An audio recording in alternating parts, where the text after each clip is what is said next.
एक बहुत ही भोला भाला सा आलसी लड़का था। वो कोई काम नहीं करना चाहता था, बस खाना खाता, घूमता और सोते रहता था। एक दिन उसे किसी ने बताया कि एक आश्रम है जहाँ पर कुछ नहीं करना पड़ता है और हर दिन 2 समय का खाना और नाश्ता मिलता है, तुम वहाँ जाकर के रहो। उस आलसी लड़के ने सोचा कि ये तो बहुत ही बढ़िया है और वह उस आश्रम में जाकर रहने को सोचा और फिर वह भोला भाला आलसी लड़का अपना सारा सांसारिक जीवन छोड़कर उस आश्रम में जाकर रहने लगा। आश्रम में गुरुजी रहते थे। वो कुछ समय सबको प्रवचन देते हैं। वो आलसी लड़का सुनता था, बाकी समय आराम करता था और फिर भर पेट खाना खाकर सो जाता था। ऐसे ही उस लड़के का दिन गुजरता गया। एक दिन उस आश्रम में कुछ भी नहीं बना। नाश्ते के समय नाश्ता नहीं मिला। उसने सोचा नाश्ता नहीं मिला, भोजन तो मिलेगा। अब भोजन के समय भी उसे भोजन नहीं मिला। लड़का दौड़ करके गुरुजी के पास गया और उसने पूछा कि आज भोजन क्यों नहीं बना। गुरुजी ने कहा कि बेटा, आज एकादशी है और जितने भी आश्रम के सदस्य हैं उनका उपवास है और तुम्हारा भी आज उपवास है, आज भोजन नहीं बनेगा। वो लड़का आलसी था और उसे भूख भी बहुत लगता था। उसने गुरुजी से बोला कि मैं उपवास नहीं रहूंगा, मुझे भूख लगी है, मैं खाना खाऊंगा।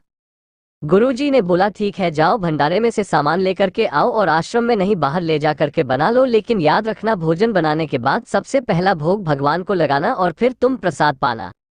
वो लड़का बोला ठीक है और फिर अनाज लेकर नदी की ओर पहुंचा। भोजन पकाने लगा, तैयार हुआ। उसके बाद कहने लगा कि भगवान श्री राम आइए, पधारिए, भोग लगाइए। अब जब उसे लगा कि भगवान तो आ नहीं रहे हैं तो फिर कहने लगा कि मुझे मालूम है आपको तो अच्छा खाने की आदत है, मैं बना नहीं पाया और मुझे अच्छा भोजन बनाने भी नहीं आता, लेकिन जो भी रूखा सूखा बना है आकर खा लीजिए।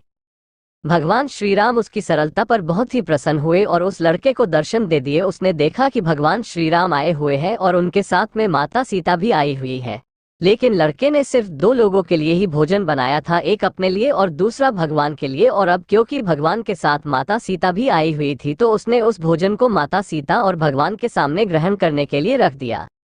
भगवान श्री राम और माता सीता ने भोजन किया और उसके बाद जब वह जाने लगे तो ये भोला सा आलसी सा लड़का बोला कि प्रभु आप आए, दर्शन दिए, बहुत अच्छा लगा। मुझे खाने को कुछ नहीं मिला, लेकिन कोई बात नहीं, लेकिन आपसे एक विनती है कि अगली बार जब आप आएंगे तो कितने लोग आएंगे ये बता दीजिए, ताकि मैं उतने लोगों के लिए भोजन बनाकर रखा रहूं। भगवान श्री राम मन ही मन मुस्कुराए और फिर अंतर ध्यान हो गए।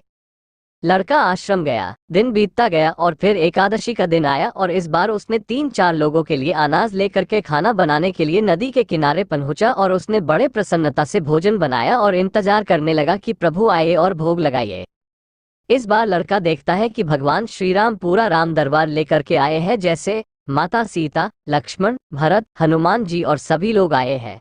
लड़के ने 3-4 लोगों का भोजन बनाया था और इस बार भी भोजन कम पड़ गया। लड़के ने निराश होकर भोजन को प्रभु के आगे रख दिया। उन्होंने भोजन किया और फिर चले गए और इस बार भी लड़का फिर से भूख रह गया।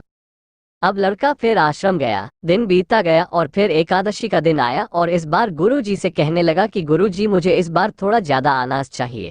गुरुजी सोचने लगे कि यह इतना सारा अनाज का करता क्या है, कहीं इसे बेचता तो नहीं है। फिर उन्होंने कहा कि ठीक है, भूख से परेशान रहता है। लड़के ने कहा कि नहीं गुरुजी, मैं भूख से परेशान नहीं रहता हूँ, प्रभु के साथ बहुत लोग आते हैं, उनको भी तो भोजन करना पड़ता है। गुरुजी को लगा कि लड़का पागल हो गया है, लेकिन गुरुजी ने सोचा कि चलो एक बार चलकर देखते ही कि लड़का इस अनाज का करता क्या है।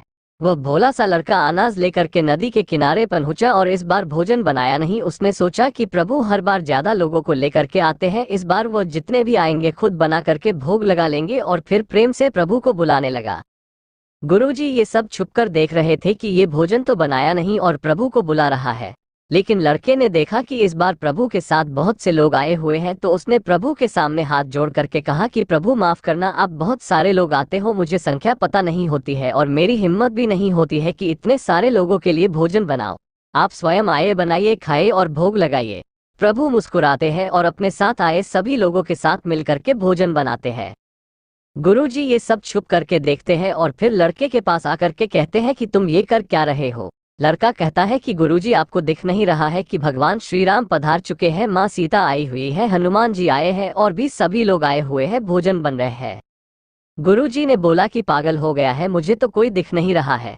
लड़का गुस्सा हो गया और बोला प्रभु आप ये क्या कर रहे हो, एक तो मुझे भूखा रखा है और गुरुजी को दर्शन नहीं दे रहे हो, जो मुझे पागल समझ रहे हैं, कृपा करके गुरुजी को दिख जाओ। भगवान बोले नहीं, मैं इन्हें नहीं देख सकता। लड़का बोला क्यों नहीं देख सकते, मेरे गुरुजी तो बहुत महान है, बहुत बड़े ज्ञानी और ज्ञाता है। भगवान बोले हाँ, ज्ञानी और ज्ञाता होंगे लेकिन तुम्हारी तरह सरल नहीं है। जो सरलता तुम में है वो तुम्हारे गुरुजी में नहीं है। लड़के ने ये बात गुरुजी से कह दी कि भगवान श्री राम कह रहे हैं कि आप में सरलता नहीं है, आप मेरी तरह सरल नहीं है, इसलिए आपको नहीं देख सकते। गुरुजी की आंखें नम हो गई और रोने लगे कि और बोले कि बिल्कुल सही कहा, मेरे अंदर तुम्हारे जितना सरलता नहीं है, और फिर माफी मांगने लगे। फिर भगवान ने गुरुजी को भी दर्शन दिए। ये कहानी हमें सिखाती है कि जीवन में सरलता सबसे आवश्यक है। जितने सरल बने रहेंगे उतना जीवन में आगे बढ़ते चले जाएंगे। जब आप सरल होते हैं तो आप खुद भी मुस्कुराते हैं और दूसरों को भी मुस्कुराने की वजह देते हैं।